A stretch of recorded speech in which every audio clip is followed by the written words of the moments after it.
প্রথমত আমি আসলে আজকের যে নমিনেশন বাংলাদেশে 237টা আসনে আমাদের দেশনায়ক জনাব তারেক রহমান সিদ্ধান্ত অনুযায়ী ম্যাডাম আমাদের চেয়ারপারসন বেগম খালেদা জিয়ার সিদ্ধান্ত অনুযায়ী আমাদের দলের মহাসচিব সম্মানিত মহাসচিব ঘোষণা করেছেন 237টি আসনের মনোনয়ন। সেই মনোনয়নের মধ্যে আমি সিলেট 2 আসন একটি। তো সর্বপ্রথম আমি মহান আল্লাহর দরবারে শুকরিয়া জ্ঞাপন করছি এবং আমি কৃতজ্ঞতা প্রকাশ করছি আমার দলের মাননীয় চেয়ারপারসন এবং মাননীয় ভারপ্রাপ্ত চেয়ারম্যানের প্রতি এবং আরও বেশি কৃতজ্ঞতা জ্ঞাপন করছি আমার সিলেট 2 আসনের সর্বস্তরের জনগণ বিশ্বনাথ ওসমানীনগরের সবার প্রতি, সবার ঐকান্তিক প্রচেষ্টা, আন্তরিকতা এবং ভালোবাসায় আজকের এই অবস্থানে আমি আসতে পেরেছি। তো আমার আসলে এক করার ব্যাপারে এটা আমার কোনো আসলেই মানে আমি দ্বিমত আছে এরকম কোনো বিষয় আছে বলে আমার জানা নাই। তবে কারো কারো ব্যক্তিগত চাওয়া পাওয়া অথবা ব্যক্তিগত সুযোগ সুবিধা এগুলার থাকতেই পারে, কারণ একটা বড় দলে সবাইকে সবকিছু দেওয়া সম্ভব হয় না, সবাইকে সন্তুষ্ট করা সম্ভব হয় না।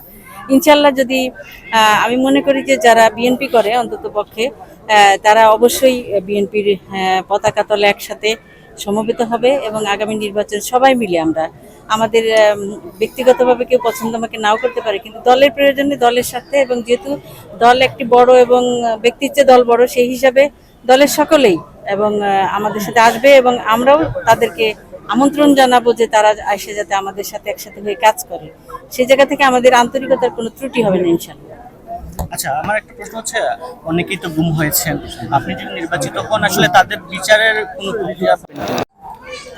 গুমের বিষয়টি হচ্ছে আমরা তো আসলে 17 বছর ধরে গুমের ব্যাপারে বলে আসছি বিগত ফ্যাসিস্ট সরকার থেকেও। বর্তমান অন্তর্বর্তীকালীন সরকার গুমের জন্য আপনারা দেখেছেন একটি গুম কমিশন তো করেছেন এবং একটি ট্রাইব্যুনালে গুমটাকে আন্তর্জাতিক অপরাধ হিসাবে অন্তর্ভুক্ত করেছেন এবং সেই প্রক্রিয়া অনুযায়ী এখানে আমাদের যে তথ্য উপাত্ত আমরা জমা দিয়েছি ওনারা এটা দিয়ে কাজ করছেন এবং এখনো হয়তো কোনো কোনো জায়গায় ইয়েতে হচ্ছে, তাদের তদন্তটা হচ্ছে, আগাচ্ছেন। তবে খুব সন্তোষজনক হচ্ছে বলে, কারণ বিভিন্ন ধরনের তাদের সীমাবদ্ধতা আছে।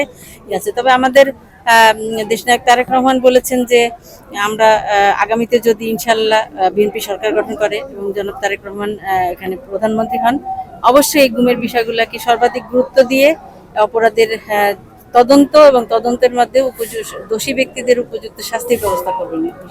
একটু জানতে চাই যে সিলেট 2 আপনি অন্য প্রার্থীদের কাছ থেকে নিজেকে কিভাবে এগিয়ে রাখবেন? সেটা তো অন্য প্রার্থীদের কাছ থেকে আমি তো এটা কাজের মাধ্যমে আমার আচরণের মাধ্যমে সেটা এগিয়ে রাখা। আর যারা প্রার্থী আছে সবার প্রতি সম্মান বোধ আছে।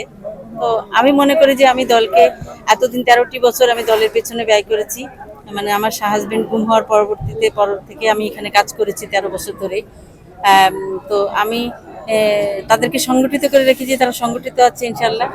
তো আমি সে কারণে আমি মনে করছি যে আমি অবশ্যই একটা ভালো অবস্থানে থাকবো ইনশাল্লাহ।